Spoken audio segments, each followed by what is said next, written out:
Hi guys, welcome to movies recaps Hindi. तो आज हम जिस मूवी का एक्सप्लेन करने वाले हैं उसका टाइटल है कैशबैक, जो कि 2016 में आई थी। तो चलिए शुरू करते हैं। आई होप इन्जॉय करेंगे आप। आज की वीडियो में मैं एक ऐसे लड़के के बारे में बताऊंगा जिसके पास टाइम को रोकने की सुपर पावर है, और वो टाइम रोकने के बाद सभी लड़कियों के कपड़े उतार कर उनका स्केच ड्रॉ करता है। मूवी की शुरुआत में हम एक आर्ट क्लासरूम देखते हैं जहाँ पर बच्चे एक नेकेड मैन का पोर्ट्रेट ड्रॉ कर रहे हैं। मूवी का मेन लीड करेक्टर भी उसी क्लासरूम में है जिसका नाम है बेन। बेन एक अमेजिंग आर्टिस्ट है। तब हमें पता चलता है कि बेन की गर्लफ्रेंड सूजी ने उसके साथ ब्रेकअप कर लिया है, और उस वजह से बेन काफ़ी दुखी है और कॉन्सेंट्रेट नहीं कर पा रहा है किसी भी चीज़ पे, और वो इंसोमेनिया से भी सफ़र कर रहा है। इंसोमेनिया एक बीमारी है जिसमें व्यक्ति को नींद नहीं आती, और इस वजह से वो कई दिनों से सोया भी नहीं है बेन। एक दिन बेन सुपरमार्केट में जाता है जहाँ पर उसे पता चलता है कि उस सुपरमार्केट में नाइट शिफ्ट के लिए वैकेंसी है। बेन ये सोच के अप्लाई कर देता है कि रात को वो सोता तो है नहीं, इससे अच्छा वो कोई काम ही कर ले, और उसे वो जॉब वहाँ पे सुपरमार्केट में मिल भी जाती है। बेन के साथ नाइट शिफ्ट में 3 लोग और होते हैं, जिनमें से एक लड़की होती है जिसका नाम होता है शेरन, और बाकी 2 का नाम होता है मैट और बैरी। ये दोनों लड़के बहुत ही शरारती थे। ये दोनों हमेशा लेडीज़ कस्टमर के सामान में सेक्स टॉय रख देते थे, जिससे वो हैरान होते थे कि हमने तो ये सामान यहाँ रखा ही नहीं था, तो ये कैसे आया। जब बेन ने शेरन को पहली बार देखा था तो उसे तभी शेरन से प्यार हो गया था। लव एट फर्स्ट साइट भाई। और हम ये भी कह सकते हैं कि शेरन भी बेन में थोड़ी बहुत इंटरेस्टेड तो थी ही, पर फिर भी बेन अपनी जॉब पे बहुत बोर्ड फील करता था और कंसंट्रेट नहीं कर पाता था। तब बेन ये इमेजिन करने लगता है कि वो टाइम को रोक सकता है, जिसकी वजह से सभी लोग वहीं फ्रीज हो जाते थे।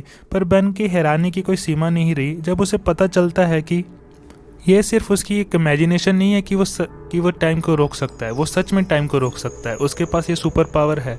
बेन सोचता है कि वो टाइम को रोकने की वजह से सब चीज़ें भी वहीं पे रुक जाती हैं, सब लोग, सब कुछ वहीं पे फ्रीज हो जाता है, तो वो कुछ भी कर सकता है। तब बेन एक सुंदर लड़की को देखता है और फिर वो उसके कपड़े उतारता है, ड्राइंग करना शुरू कर देता है। वो ये स्टोर में जितनी भी लेडीज़ होती हैं सबके साथ करता है और सबका पोर्ट्रेट ड्रॉ करता है। तब बेन देखता है कि उसका बॉस भी वहीं पे फ्रीज है, तो तब उसके दिमाग में शैतानी आती है। तो तब बेन अपने बॉस को उठा के दूध की गिरती हुई बोतल के आगे ले जाता है। फिर बेन टाइम को वापस स्टार्ट कर देता है। तो फिर हम फ्लैशबैक में देखते हैं, जिससे हमें पता चलता है कि बेन फीमेल बॉडी के प्रति इतना ज़्यादा अट्रैक्टेड क्यों था। तो एक लड़की जो बेन के घर पे ही रुकी हुई थी जब बेन छोटा बच्चा था, तो वो लड़की हमेशा अपने रूम में फुली नेकेड जाती थी, और वो हमेशा ये बेन के सामने ही करती थी। तब आगे बेन हमें अपने बचपन के बारे में और बताता है कि वो और उसका दोस्त सोन और आसपास के कुछ और बच्चे उनके स्कूल की एक सीनियर लड़की को पैसे देते थे, जिसके बदले में वो लड़की उन्हें अपने प्राइवेट पार्ट्स दिखाती थी, और उस लड़की का नाम था नेटली। एक बार बेन और उसका दोस्त सोन जब सोन के घर खेल रहे थे, तो तब वो सोन के पेरेंट्स की एडल्ट मैगजीन देखने लगते हैं। पर तभी सोन की माँ आ जाती है और वो रूम से भाग जाते हैं, पर मैगजीन वहाँ पे वैसे ही छोड़ देते हैं। तब सोन की माँ उन मैगजीन के बारे में उनसे पूछती है, तो वो बेन और सोन उसे कहते हैं कि हमें कुछ नहीं पता। तो हम फिर से दोबारा प्रेजेंट में आ जाते हैं, जब बेन, उसका बॉस और उसके जो से कलीग्स हैं वो सारे के सारे फुटबॉल मैच खेलने के लिए जाते हैं, और वो वहाँ पे जाके जीतने की कोशिश भी बहुत करते हैं, पर वो फिर भी सारे के सारे मैच हार जाते हैं, और वो भी भाई बुरी तरह से हार जाते हैं। तब दूसरी टीम का जो सा एक प्लेयर होता है वो बेन के बॉस की तरफ फुटबॉल शॉट करता है, और वो बॉल जाके बेन के बॉस के मुंह पर लगती है। पर जैसे ही वो बॉल उसके मुंह पर लगती है, बेन तभी टाइम रोक देता है और रेस्ट रूम में जाता है और सॉफ्ट ड्रिंक पीने लगता है। तब बेन देखता है कि वहाँ पर कोई और भी है जो चल सकता है, बेन के अलावा भी है जो टाइम रुकते हुए भी वहाँ पे चल सकता था। तो उसका मुंह पर बेन उसका मुंह देख नहीं पाता है, क्योंकि उसका मुंह हुडी से ढका होता है। वो दूसरा पर्सन वहाँ से भाग भी जाता है। तब बेन को ये रियलाइज़ होता है कि कुछ लोग हैं जो रुके हुए टाइम में भी चल सकते हैं। फिर बेन बाहर आके दोबारा टाइम स्टार्ट करता है। तब हम देखते हैं कि बेन का बॉस काफ़ी ज़्यादा इंजर्ड है और उसके मुंह से खून भी निकल रहा है। कुछ वक्त बाद हम देखते हैं कि बेन और शेरन डेट पे हैं, जिसके बाद बेन शेरन को उसके घर छोड़ता है और शेरन उसे किस करके अपने घर के अंदर चली जाती है। फिर हमें पता चलता है कि बेन के बॉस ने अपने बर्थडे पर एक पार्टी ऑर्गेनाइज की है, यहाँ पर उसने अपने सारे के सारे स्टाफ को इनवाइट किया है। तब शेरन बेन को अपने साथ पार्टी में जाने के लिए पूछती है एज अ शेरन्स बॉयफ्रेंड। बेन उसे हाँ कह देता है और काफ़ी खुश भी होता है, क्योंकि उसका सपना पूरा हो रहा था शेरन के साथ पार्टी में जाने का। वहीं दूसरी तरफ बेन के फ्रेंड और कलीग्स जो से होते हैं बैरी और मैट, वो बेन को एक प्रैंक कॉल करते हैं और एक आर्ट गैलरी का ऑनर बन के उससे बात भी करते हैं और उसे अपॉइंटमेंट देते हैं बेन को अपॉइंटमेंट देते हैं और कहते हैं कि वो अपनी सारी की सारी पेंटिंग्स लेके उनकी गैलरी पे आ जाए।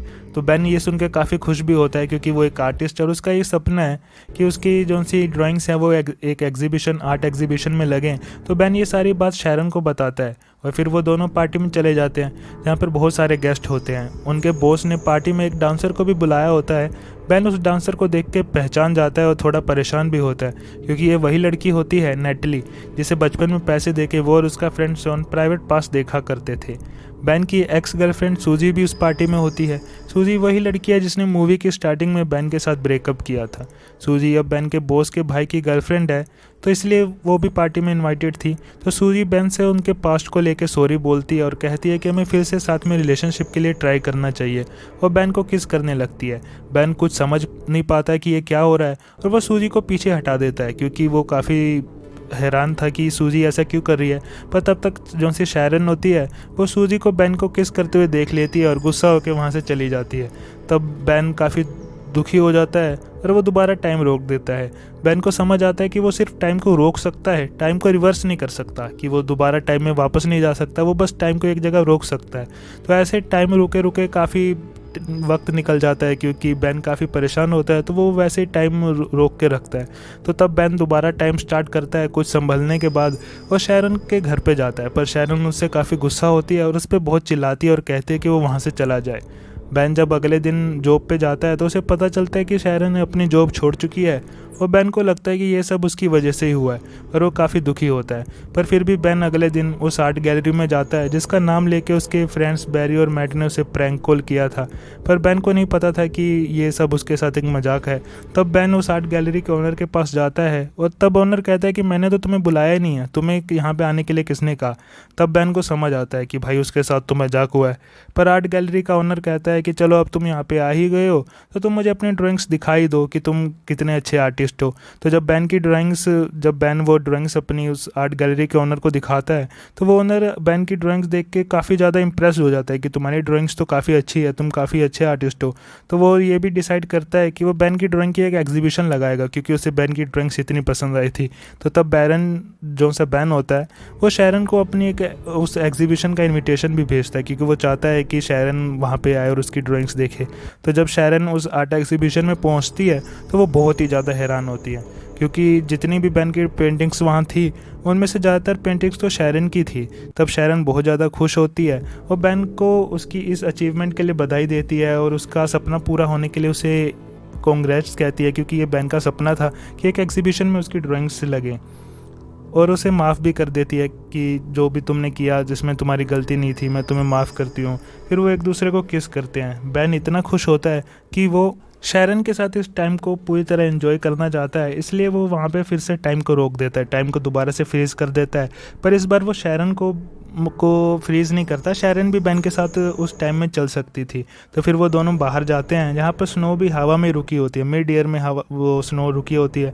तो वो फिर से एक दूसरे को किस करते हैं और बहुत ही ज़्यादा खुश होते हैं और यहीं पर मूवी का एंड हो जाए, हैप्पी एंडिंग।